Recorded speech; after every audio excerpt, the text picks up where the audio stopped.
This is 8.7, completing the square to vertex form.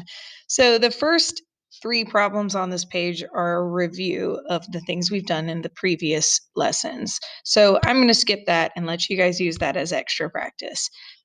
So down here at the bottom, it says now we're going to complete the square and leave it in vertex form.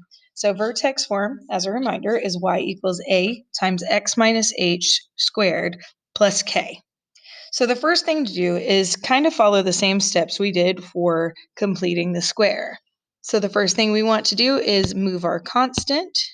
So we're going to subtract the 15 from both sides of the equation.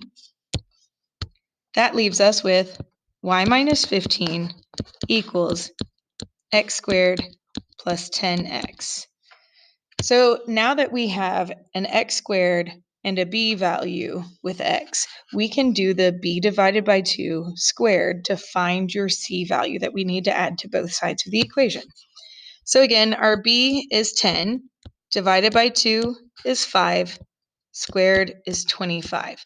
So that lets us know we're going to add 25 to this side of the equation and this side of the equation because we have to keep it balanced. So y minus 15 plus 25. Negative 15 and 25 are like terms, so we have y plus 10 equals, there's no like terms on the right side, so we just line it up. X squared plus 10x plus 25. So now we can break down the right side. So we keep our left side the same, and we can break down the right side into the binomial square. So the square root of x is x. And then remember, your b divided by 2 is what goes in the parentheses with x. So 10 divided by 2 is 5. Now to finish getting this in vertex form, we have to isolate y. So we're going to subtract 10 from both sides. So when we do our rewrite, we're left with y equals x plus 5 squared minus 10. And that's in vertex form. So with vertex form, we have x minus h. So if we wanted to rewrite this to show the vertex, we could change it to minus a negative 5, or you can just remember before when we talked about you change inside, you don't change outside. So when we change inside, our vertex becomes negative 5, don't change outside, negative 10. Now, this maximum or minimum, because the a value is 1, there's that implied 1 in front of that parentheses. That means it's going to open up, which means it has a minimum, and your vertex is your minimum. So we're going to do another one. So we have this one. Again, the first step, move your constant, which leaves us with y plus 4 equals x squared minus 8x. So now we have to do b, which is negative 8, divided by 2, which makes negative 4, squared makes positive 16, which means we're going to add 16 to both sides of the equation. So that leaves us with y, 4 plus 16 is 20, equals x squared minus 8x plus 16.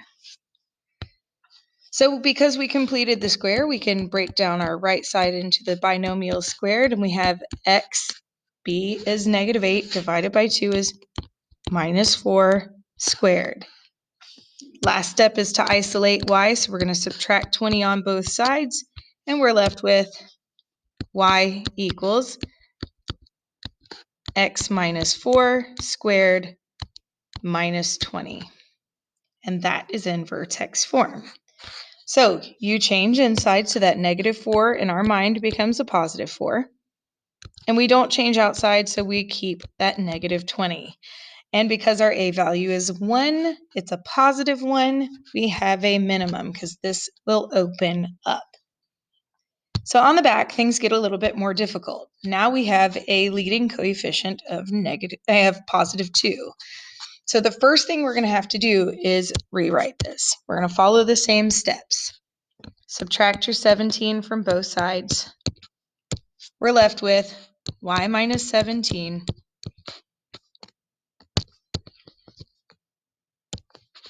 y minus 17 equals 2x squared plus 12x. Now, we can't do the b divided by 2 squared until we only have x squared at the front. So we have to get rid of that 2. So we're going to divide this by 2 and divide this by 2 in order to pull out the greatest common factor. So that leaves us with x squared, and 12x divided by 2 is 6x. And now we know we add something on to complete the square. So when we do that, we now have our b, which is 6. So 6 divided by 2 is 3. 3 squared is 9. But we're not adding 9 to both sides. If we look back up at this step right here, we have a 2x squared. So if we distributed this 2, we'd have 2x squared. We have a 12x that's made up by 2 times 6x. So what we're adding onto the end and onto each side of our equations is this 2 distributed to the 9, which is 18. So we'd also be adding an 18 to this side, which leaves us with y plus 1 equals 2 times x squared plus 6x plus 9. So now we can go ahead and break everything down. So we have y plus 1 equals 2. We can break this down. So we have x, our b divided by 2 is positive 3 squared. And we still have to isolate y. And we're going to isolate y by subtracting 1 on both sides. So we have y equals 2 times x plus 3 squared minus 1. That's in vertex form. So then change inside makes that h value a negative 3. Don't change outside, so our y value, our k value is a negative 1.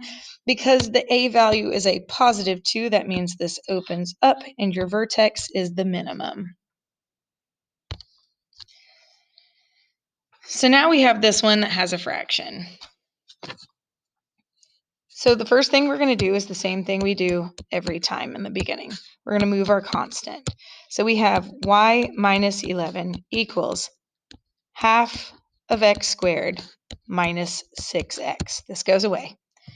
So when we pull out that half, divide this by half, divide this by half,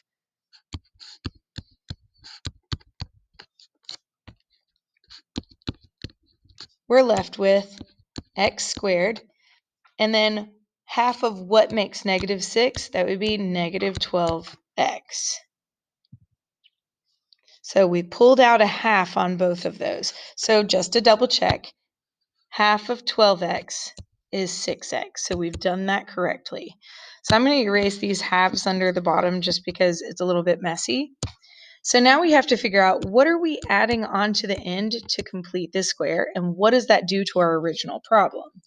So we have negative 12 is our b. Divided by 2 is negative 6. Squared makes 36. So when we distribute this half back out, we have half x squared minus 6x, still following along with our problem. And then we have half of 36, which is 18.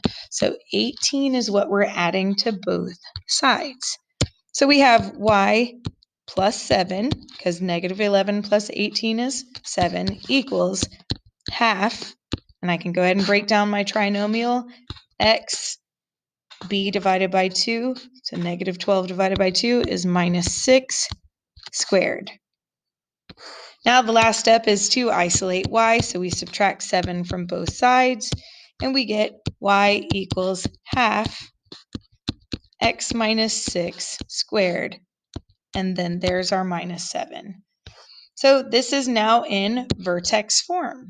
So to find our vertex, we change inside so that negative 6 becomes a positive 6.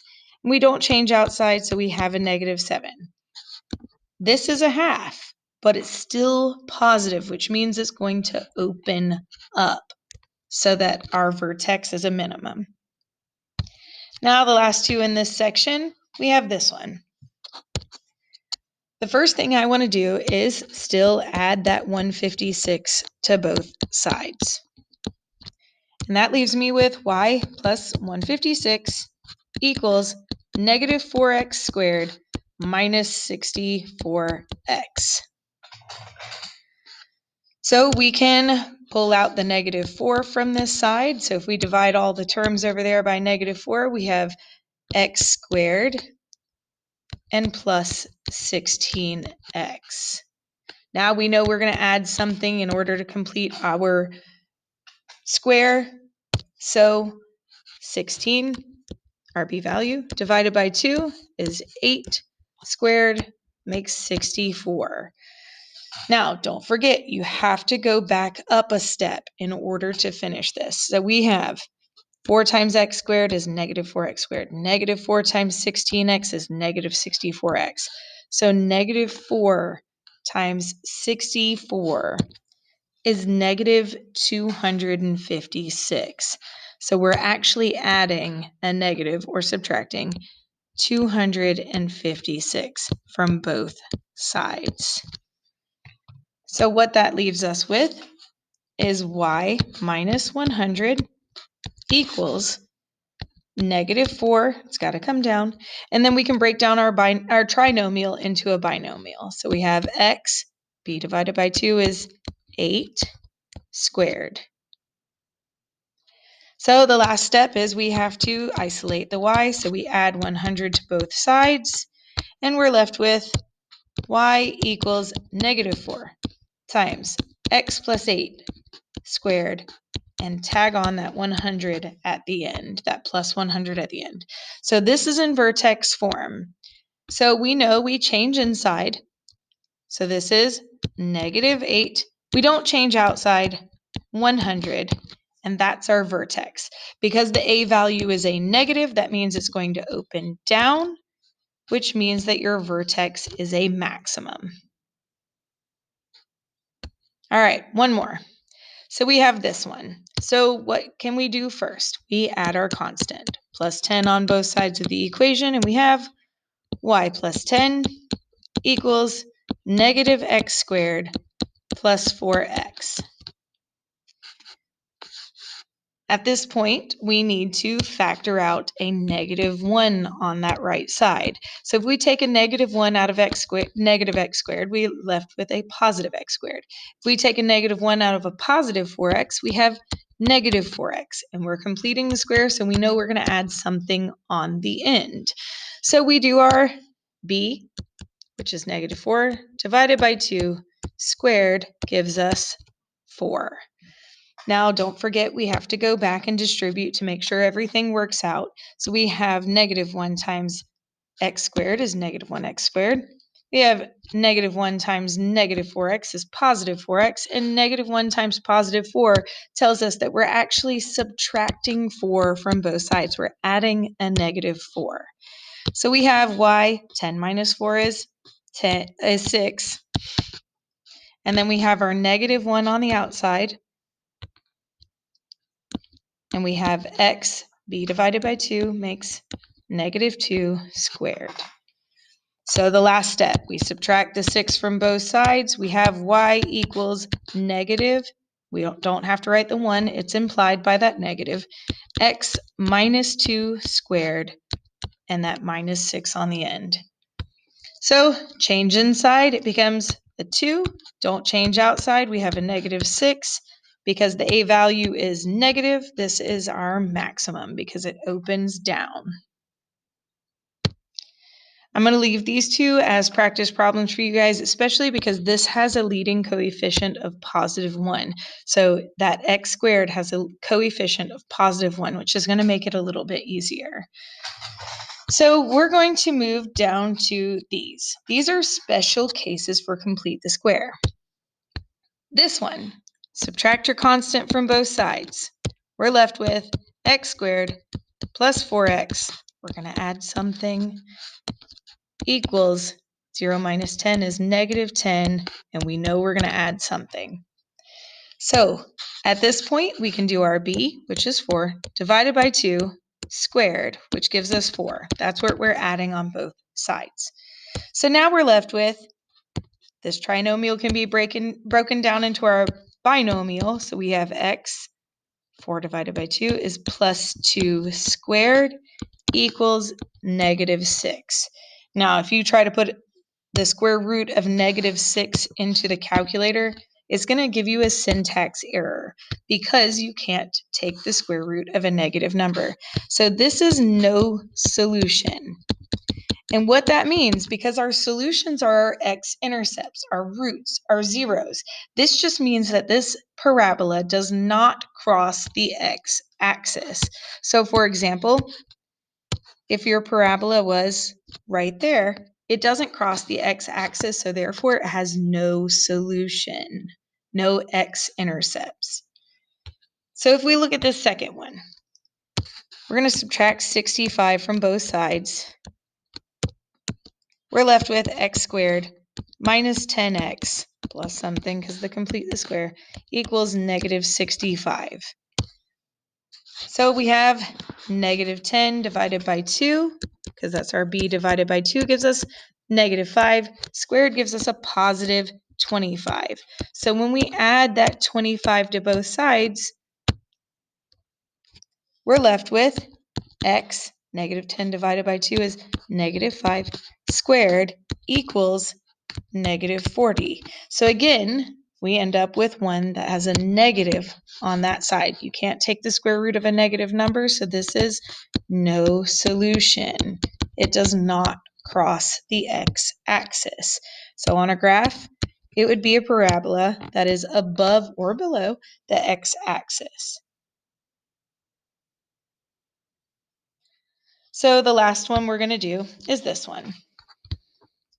So the first thing I want to do from this is divide every single piece of it by that negative 3. And that leaves us with x squared minus 4x plus 7 equals 0 divided by negative 3, 0. So already from the looks of it, I can see that when I subtract that 7 from both sides, I'm going to end up with x squared minus 4x, add something because of the complete the square, equals negative 7 plus that same something. So when you do your b divided by 2 squared and you end up with 4, adding 4 is not enough. We still end up with a negative 3 on the right side. You can't take the square root of a negative, so this one is also no solution.